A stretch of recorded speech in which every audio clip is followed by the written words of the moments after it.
زلزلے کیوں آتے ہیں، کیسے آتے ہیں؟ سائنسدان بولا پلیٹیں ٹکرائیں، کیوں آتے ہیں؟ وہ چپ ہو گیا تو ہم بولے زلزلے اس لیے آتے ہیں کہ میرے محبوب صلی اللہ علیہ وسلم نے فرمایا جب حکومت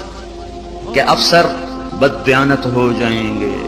جب دھرتی ظلم سے بھرتی ہے تو پھر زلزلے آتے ہیں، جب زنا عام ہوتا ہے تو پھر زلزلے آتے ہیں، جب موسیقی کی محفلیں سجتی ہیں تو پھر زلزلے آتے ہیں، جب شراب پی جاتی ہے تو زلزلے آتے ہیں، جب ماؤں کو ذلیل کیا جاتا ہے تو زلزلے آتے ہیں، جب باپ کو دھکے دیے جاتے ہیں تو زلزلے آتے ہیں، جب گانے والیاں محترم ہو جائیں تو پھر زلزلے آتے ہیں، جب مسجدوں میں لڑائیاں ہوں تو پھر زلزلے آتے ہیں، جب گھر گھر موسیقی کے گھنگرو بج رہے ہوں تو پھر زلزلے آتے ہیں، جب چاروں طرف پائل کی چھنکار ہو اور گھنگرو کی چھن چھن ہو تو پھر زلزلے آتے ہیں، جب ظالم ثانی شرابیوں کو سردار بنا دیا جائے تو زلزلے آتے ہیں، جب حکومت کے قاضی جج افسران بددیانت ہو جائیں تو زلزلے آتے ہیں، جب تاجر بددیانت ہو جائیں، عوام سود خور ہو جائیں۔ یہ بینکوں میں کس کا پیسہ پڑا ہوا ہے؟ سیونگ اکاؤنٹ کس نے کھولے ہوئے ہیں؟ یہ کس کو سود مل رہا ہے اور یہ کون سود لے رہے ہیں؟ اور جب تاجر بددیانت ہو جائے تو زلزلے آتے ہیں، جب جوئے پر ساری قوم لگ جائے، جب انعامی بانڈ خرید کر دعائیں مانگی جائیں کہ میرا بانڈ نکل آئے، او ظالم ظالم ظالم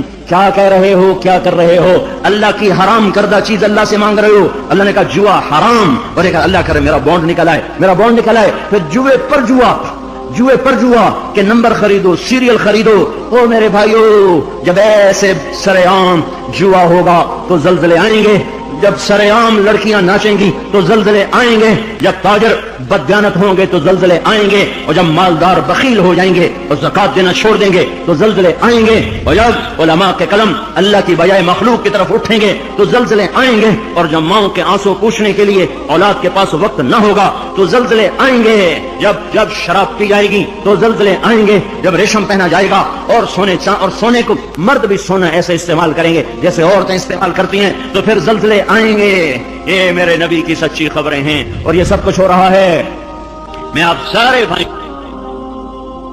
زمین کی صفائی کا وقت آ چکا ہے، جب گٹر ابلتے ہیں تو پھر کمیٹی والوں کو بلایا جاتا ہے، ہمارا گٹر بند ہو گیا ہے، صاف کرو۔ جب تک گندگی اندر چلتی رہتی ہے کوئی شور نہیں مچتا، جب گندگی باہر ابل کے آتی ہے پھر بلایا جاتا ہے، صاف کرو، نالیاں سیدھی کرو۔ جب تک بدماشی اور عیاشی چار دیواری کے اندر اور چھت کے اندر ہوتی ہے میرا اللہ بھی درگزر کرتا ہے، لیکن جب وہ ابل کے بازاروں میں آ جائے، سڑکوں پہ آ جائے، چوٹیوں پہ آ جائے، چھتوں پہ آ جائے، ایوانوں میں آ جائے اور شوارع پر آ جائے اور کھلے عام آ جائے تو پھر یہ گٹر ہے جو گند بن کے نکلا، غلاظت بن کے نکلا۔ اب زمین کہتی یا اللہ مجھے پاک کر، مجھے پاک کر، مجھے صاف کر، مجھے صاف کر، میں گندی ہو گئی ہوں، یا اللہ مجھے دھو دے، مجھے دھو دے، مجھے دھو دے۔ پھر اللہ جب دھونے پر آتا ہے تو پھر یا لوگ بہہ جاتے ہیں یا توبہ کرتے ہیں۔ اب تیسرا راستہ کوئی نہیں بچا، اب تیسرا راستہ کوئی نہیں بچا۔ اب غفلت کی آنکھ کھولو، اب عبرت کی نظر سے چاروں طرف دیکھو،